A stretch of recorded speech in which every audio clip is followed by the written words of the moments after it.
What Fox Television told us was that we were just the people to be the investigators. Do any stories you want, ask tough questions, and get answers. So we thought, this is great, this is a dream job. Fantastic. The very first thing they had us do was not to research stories, but to shoot this promo, which was The Investigators. Uncovering the truth, getting results, protecting you. And they had a film crew and a smoke machine, and we were silhouetted. Investigative reporter Steve. One of the first stories that Jane came up with was the revelation that most of the milk in the state of Florida and throughout much of the country was adulterated with the effects of bovine growth hormone. With Monsanto, I didn't realize how effectively a corporation could work to get something on the marketplace. The levels of coordination they had to have. They had to get university professors into the fold. They had to get experts into the fold. They had to get reporters into the fold. They had to get the public into the fold. And of course the FDA, let's not leave them out. They had to get the federal regulators convinced that this was a fine and safe product to get it onto the marketplace. And they did that. They did that very, very well. Posilac is the single most tested new product in history and is now available to you specifically so you can increase your profit potential.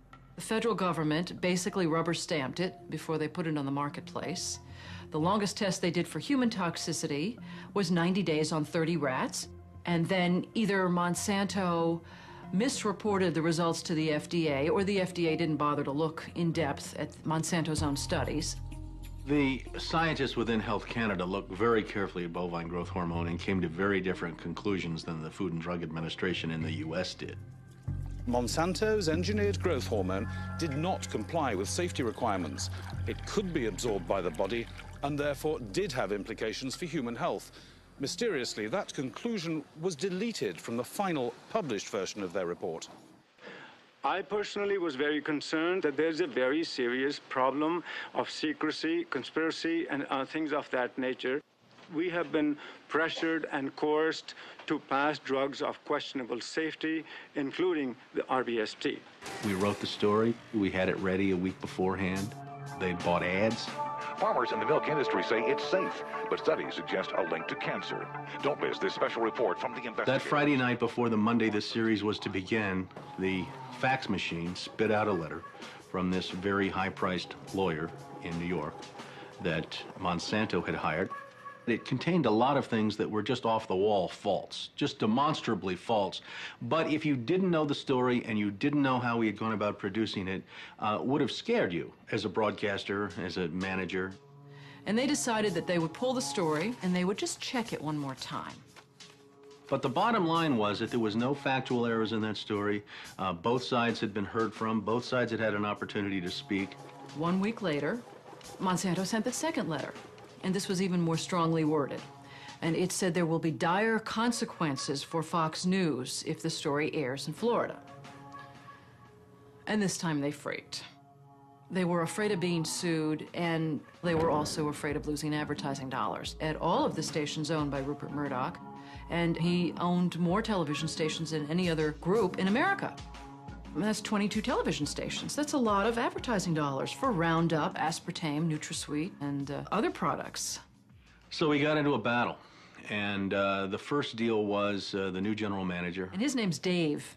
And Dave is a salesman, and, you know, he'd pump your hand. How you doing? How you doing? Called us upstairs to his office, and he said, what would you say if I killed this piece? What if it never ran? And we said, well, you know, we wouldn't be very happy about that. And he said, well, I could kill it, you know. And we said, yes, of course, you're the manager. You could kill it. It would never air. And he's hemming and he's hawing and he's back and he's forth. And we couldn't figure out, what is this all about? And finally he blurted out, look, would you tell anybody? You know, I said, I'm not going to lie for you. About a week later, calls us back to the office and says, okay, we'd like you to make these changes. In fact, you will make these changes. We said, well, look, let us show you the research that we have that shows that this information you want us to broadcast isn't true. To which he replies, I don't care about that. I said, pardon me? And he said, well, that's what I have lawyers for. Just write it the way the lawyers want it written. I said, you know, this is news. This is important. This is stuff people need to know. And I'll never forget, he didn't pause a beat, and he said, we just paid $3 billion for these television stations. We'll tell you what the news is. The news is what we say it is. I said, I'm not doing that. And he said, well, he said, if you refuse to present this story the way we think it should be presented, you'll be fired for insubordination. I said, I will go to the Federal Communications Commission and I will report that I was fired from my job by you, the licensee of these public airwaves, because I refused to lie to people on the air. And it's thank you very much. You'll hear from us right away. Well, 24 hours came and went, and we didn't hear a thing. And about a week later, he calls us back, and now we've changed strategies. How about if we pay you some money and you just go away? And I said, how much money? Because, you know, when somebody offers to bribe you like that, I always want to know if it might be worth it. He was going to offer us the rest of our year's salary if we agreed not to talk about what Monsanto had done, to not talk about the Fox corporate response in suppressing the story, and to not talk about the story. Not talk about BGH, again, anywhere. Not take the story to another news organization. Just zip up. I said, you mean if I want to go to my daughter's PTA meetings and explain what's in the school milk at the school lunch program? I can't, no. You can never speak about this anywhere. And Steve says, okay, write it up. And I'm like, write it up? What are you talking about? Write it up. And I didn't say anything. And Dave, he wrote it up. And he FedExed it to us a couple days later. And he said, are you gonna sign? And we said, nah, Dave, we're not gonna sign that. And he said, well, send it back, okay? I said, no, Dave, we're not gonna send that back. It was, okay, we can't buy you out. We can't shut you up.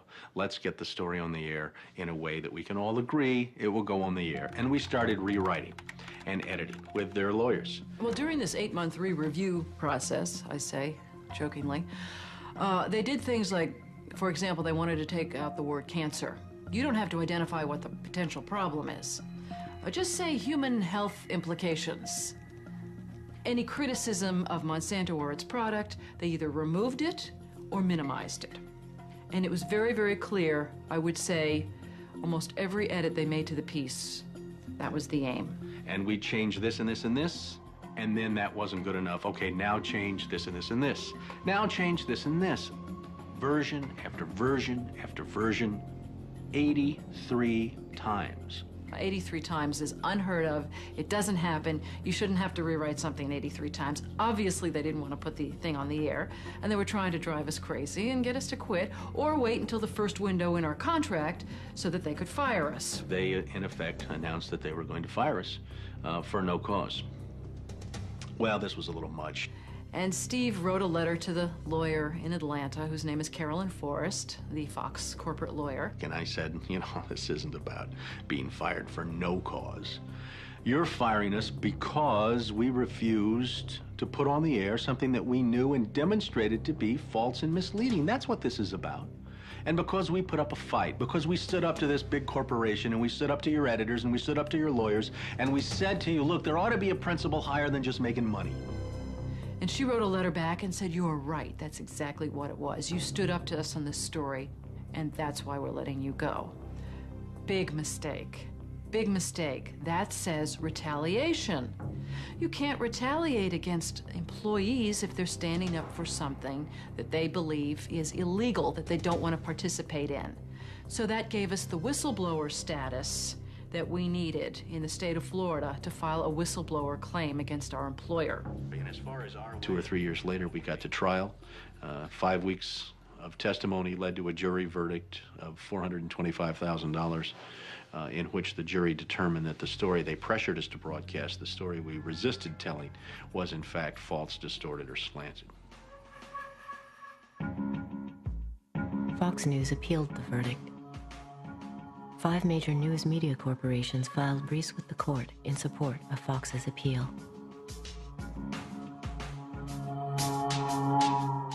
You may recall that Jane Acree, a former reporter here, sued Fox 13 in a whistleblower lawsuit, claiming she was fired for refusing to distort her report. The appeals court today threw that case out, saying Ms. Acree had no whistleblower claim against the station based on news distortion. Fox 13 Vice President and General Manager Bob Linger says the station has been completely vindicated by the ruling. What Fox neglected to report is this. Jane sued Fox under Florida's whistleblower statute, which protects those who try to prevent others from breaking the law. But her appeal court judges found that falsifying news isn't actually against the law. So they denied Jane her whistleblower status, overturned the case, and withdrew her $425,000 award. Canada and Europe have upheld the ban on RBGH, yet it remains hidden in much of the milk supply of the United States.